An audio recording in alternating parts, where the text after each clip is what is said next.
ఇప్పుడు తదుపరి అడుగు వేయాల్సిన సమయం వచ్చింది. ఈ నాయకత్వాన్ని సంస్థాగత నిర్మాణం దిశగా ఎలా మార్చాలన్న ఆలోచననే ఈ కార్యక్రమానికి మేము శ్రీకారం చుట్టాం. గతంలో కూడా కొంతమంది పార్టీ నాయకులకి పార్టీ నిర్మాణం కోసం బాధ్యతలు అప్పగించాను, కానీ వాళ్ళు ముందుకు తీసుకెళ్ళలేకపోయారు. దేనికి ముందుకు తీసుకెళ్ళలేకపోయారు అంటానికి,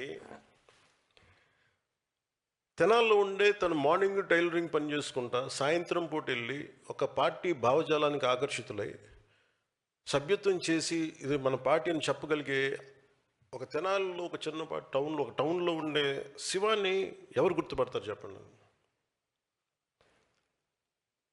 నాకు వాళ్ళందరూ తెలుసు. నాకు వాళ్ళ వల్లే జనసేన ఉందని తెలుసు. నాకు కాదది నేను అర్థం చేసుకున్నంతగా అంత ఓపికగా కనుక అందరూ అర్థం చేసుకుంటే ఈ పార్టీకి ఈ కార్యక్రమం ఈరోజు 22 లక్షలు కాదు, కోటి నిజంగా నేను చెప్పిన ఇప్పుడు కానీ నన్ను అర్థం చేసుకున్న వాళ్ళకి పట్టుమని 10 మంది కనుక ఉంటే నా చుట్టుపక్కల నేనేం మాట్లాడుతున్నాను, ఎట్లా కనెక్ట్ అవ్వ దాని మీద కనుక నేను చెప్పింది నాకేం చేయక్కర్లా, నేను చెప్పింది తూచా తప్పకుండా పాటిస్తే ఈ పార్టీకి నేను చెప్తాను కదా, తక్కువలో తక్కువ జనసేనది 1 కోటి మంది సభ్యత్వం ఉండేది ఈరోజు.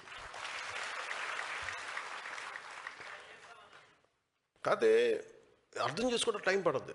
అంటే ఎవరితో మాట్లాడాలి, ప్రతి చిన్నపాటి వీధురుగాలికి చెదిరిపోయే సమూహం మనకు అవసరం లేదు. అంటే గంగిగోపాలు గరిటె ఉంటే చాలు మనకి, బిందుడు గాడిద పాలు ఉంటే ప్రయోజనం అండి మనకి.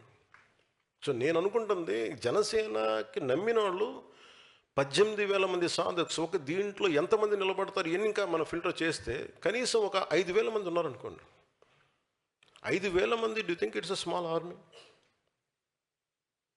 ఒక 100 మంది కూర్చోబెట్టి మాట్లాడితే సమూహాలు కదిలిపోతాయి, నిలబడాలి దానికి. అలాంటిది 18,000 మంది సాధకులు ఉన్నారు. వీళ్ళని కరెక్ట్గా నాయకత్వం దిశగా చూపించగలిగితే మీది మామూలు శక్తి అనుకుంటున్నారా మీరు? మీ శక్తిని అర్థం చేసుకోవాలి అంటే నేనే కూర్చోవాలనిపించింది నాకు. మీ శక్తి నాకు బాగా తెలుసు. అంటే నేను ఎందుకు మాట్లాడగలను, బలంగా ఎక్కడికైనా మాట్లాడగలంటే నాలా ఎవరి భావం ఉంటుంది? నాయకుడు అనేవాడు ఎవరి భావం మాట్లాడాలి? ప్రజల భావం మాట్లాడాలి. అంతేగాని కూర్చోబెట్టి కన్వీనియంట్గా ఓట్లు పడతాయి అనే భావాలు నేను మాట్లాడను. ఏది సరైందో అదే మాట్లాడతాను నేను. అది మన పార్టీకి సంబంధించిన సరే. సో అందుకని మిమ్మల్ని అర్థం చేసుకోవడానికి నేను ఎందుకు మిమ్మల్ని పెట్టాను సాధకులుగా 700 మంది సభ్యుల్లో 600 మందిని మిమ్మల్ని ఎందుకే పెట్టామంటే, ఒక 10 సంవత్సరాలు మీరు గుర్తింపుకి నోచుకోవాలి, 12 సంవత్సరాలు కానీ మీరు పని చేసుకుంటూ వెళ్ళిపోయారు. సో మీకు గుర్తింపు లేకపోతే బాధ ఎలా ఉంటుందో మీకు బాగా తెలుసు.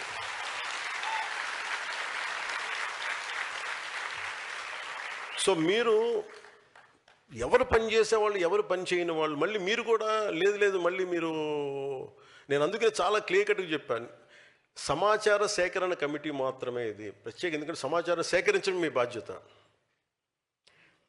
సో ఇది నేను ప్రత్యేకించి చెప్పి నేను దీంట్లో ఏం చేశానంటే, మీకు మీ నియోజకవర్గాల్లో కావచ్చు, మీ మండలాల్లో కావచ్చు, పంచాయతీల్లో కావచ్చు, మీరు ఉండే పార్లమెంట్లో కావచ్చు, ఏ వ్యక్తి పని చేస్తాడు, ఏ వ్యక్తి పని చేయడు, మన పరిశీలకులుగా పంపిస్తున్న మన ఎంపీలు కావచ్చు, ఎమ్మెల్సీలు కావచ్చు, ఎమ్మెల్యేలు కావచ్చు, సీనియర్ నాయకులు వాళ్ళకి తెలియజెప్పాలి. మీరు ఒకసారి మీరు అర్థం చేసుకోగలరు. అందుకని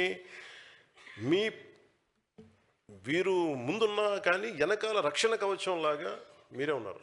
అంటే ఎవరిని ముందు అందుకని మిమ్మల్ని చాలా చాలా నమ్మి పెట్టాను మిమ్మల్ని. సో నేను ఎలా చేస్తున్నాను దీనికంటే, పార్టీ కోసం అంకిత భావంతో పనిచేసి సామర్థ్యం ఉండి బాధ్యతలు స్వీకరించేందుకు ఆసక్తి ఉన్న సాధకులు, జన సైనికులు, వీర మహిళలు కావచ్చు, వారి అందరి వివరాలు సేకరించేందుకు ఈ జనసేన పార్టీ సారథుల సమాచార సేకరణ కమిటీని ఏర్పాటు చేశాం.